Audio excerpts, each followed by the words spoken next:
Let's start this week's episode with a question. Do you have something that you want to achieve? Something that you're trying to do, a goal?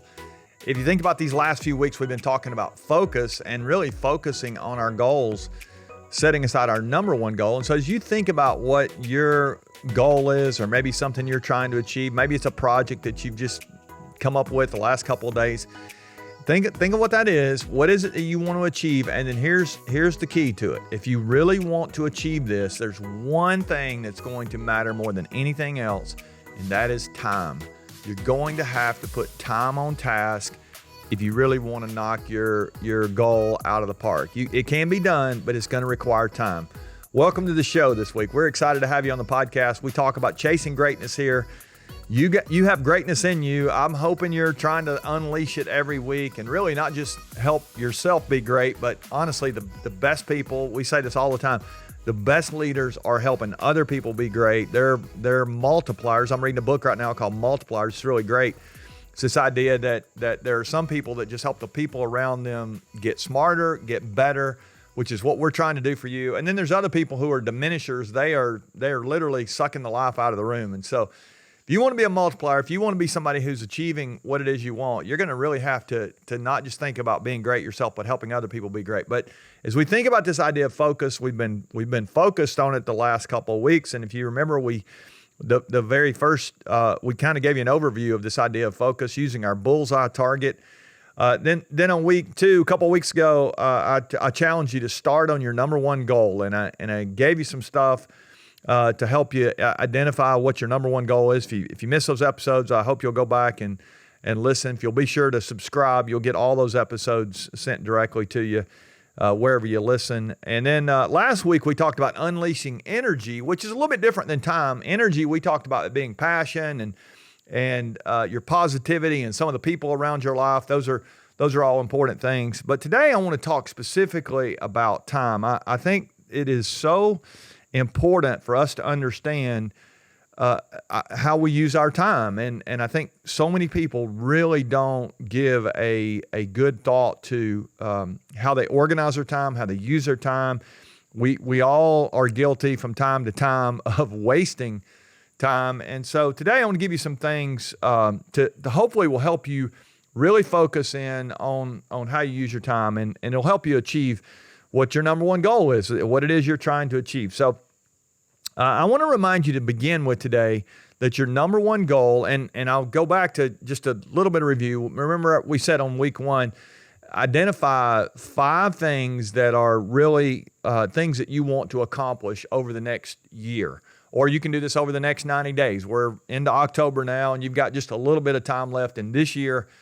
And as you begin to think about those things that you are saying are the most important, we'll call them goals in your life. Brian Tracy, if you remember, I mentioned he's written a book called Bullseye, and he says you should get 10 things.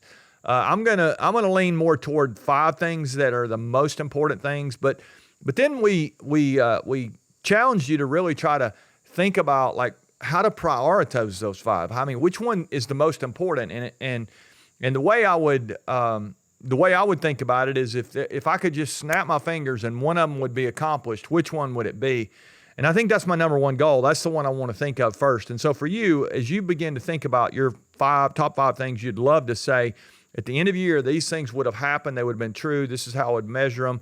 These would be the things that I would have accomplished. What is the one that if you could snap your fingers right now, it would already be knocked off your list? It's been nagging at you. It's been clawing at you. You've maybe felt tempted to procrastinate on this, but you really want to get this done.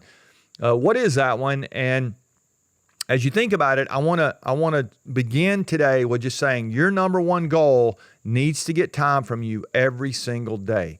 It needs to get some time every single day. Now, it doesn't have to be an hour or a half a day or, however you want, all day, every day. You get to decide how much time you give to that.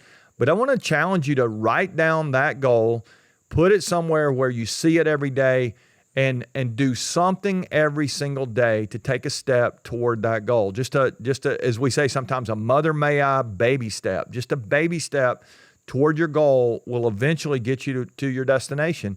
And so that number one goal needs to get energy. Go back to what we talked about last week, your positivity and the people around you and your passion, some of those things. It needs to get some of that from you every single day. You need to be thinking about it. You need to be taking steps toward it. You need to be taking action on it, however you want to say that.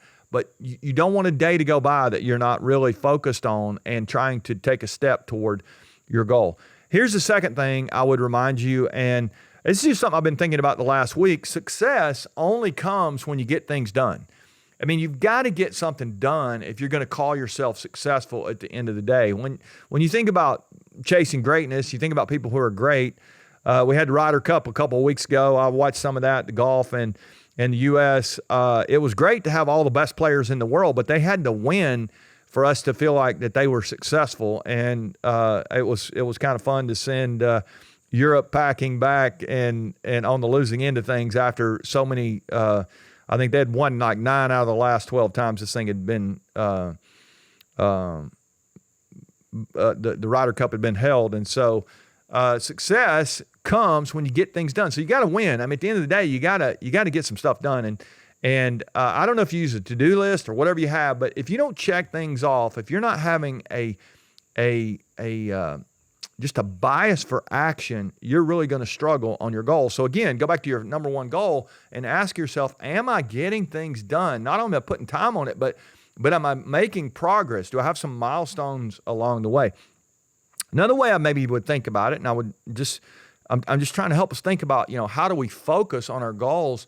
And I mentioned a moment ago, it really doesn't matter how much time you put on it, but I would say this. It might help you if you would block time out on your schedule for your goal. To just wake up every day and say, I'm going to put some time on this.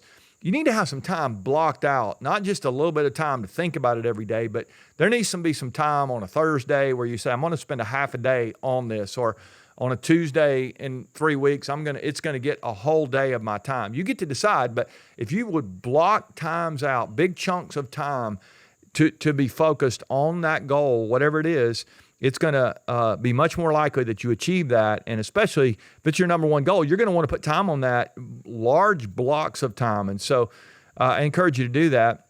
Here's another thing you can do with your time. And I think sometimes we don't really pay attention to what happened with our time, but I would strongly encourage you to audit your time for the past month. It would be a good way to start. Just go back over your calendar for the last 4 weeks and ask yourself or evaluate how much time did you put on that number one goal or that priority that you have, that thing that you say is most important. How much actual time did it get over the last month? That's a good way to not just look forward to how I'll block time out, but to look back and see how much time did I put on this goal. And truthfully, if you have no time on task, I mean, there was literally no time that you put on this goal, it just equals undone. I mean, no time on task always equals undone, and undone equals frustration and stress and so many things that are going on there when we're not getting the things done that we need to. So I just want to,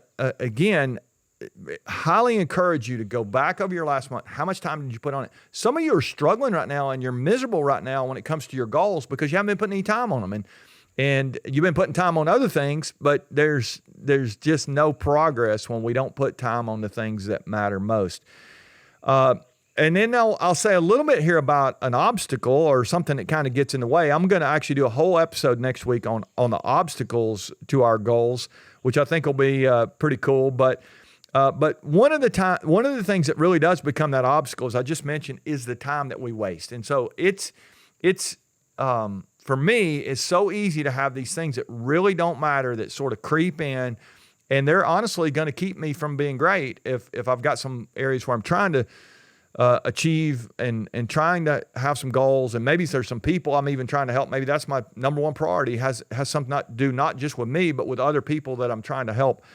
If I don't put time on that and I allow things to creep in and get in the way of that, those time wasters, those obstacles, again, we'll talk more about that. We're going to go a little bit deeper on that next week. But it's going to derail me and I'm never going to get there. So I'll leave you with a couple of things today as we sort of wind down. I want you to recall back to when you were maybe in elementary school. I think about back on the playground of my little elementary school, and I loved recess. It was so fun to go out with my buddies, and I remember when I was really young, we had a seesaw. We had an old teeter-totter is what we called it back in the day, and you could get, one kid on one side and one on the other, and you just push up and down, and it was, you're getting movement going up and down. And here's what I noticed. I was kind of a tiny little kid. I wasn't very big back in the day. And so if I got one of my buddies on the other side who was on the heavier side, it was a lot of fun because it would kind of, jack you up pretty high, pretty fast. But the problem was, unless he pushed his legs up, you couldn't get back down. I mean, you're just kind of stuck up there if you had all the weight on one side. And so as you think about your goal, I want you to kind of have that visual, and we'll put one maybe on the screen here for you, for those of you who are watching on YouTube. But I think there's two sides to the teeter-totter when it comes to our goals. One of them is intention, and the other one is action. Intention and action. Now, intention is great. It's like, I intend to do this. I've got a plan to do this. I've written my goal down. That's an intention. Or maybe I have this dream. I'm dreaming about doing that. But man, it is so paralyzing to just have a bunch of intentions and not couple it with any action. And I would even say this, as you think about action, that's actually doing stuff. That's putting time on your goal, spending some time thinking about it, spending some time acting on it, checking off your list, whatever it is, having some milestones, markers to get us, if it's a big project, you're writing a book or something, you got to have chapters done at certain, increments along or certain markers along the way. Those are on the action side. So you got to actually do some things. And so whichever side you put the most weight on, that is going to determine your level of success. Some of you right now are feeling like you have places where you're not being as successful as you want to because you have way more intention, lots of great ideas, lots of great plans, lots of great strategies, but you've not put any time on the action side of that. And so I would just, you don't even have to have a plan. I mean, you need a plan, but you really, if you just do a lot of things, I mean, you got a lot of action. Now, it needs to be, we don't want to confuse activity with accomplishment. It needs to be rooted in a plan. But honestly, once I've been intentional, or once I've intended to do something, I hear people say all the time, I need to be intentional about what I'm trying to do. Well, that's true, but intentional really just means on the front side, I've got a plan, I got something I'm trying to accomplish.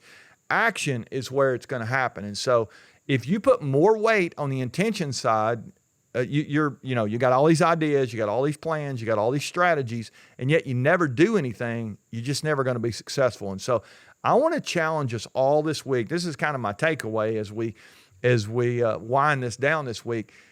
Massive amounts of action this week.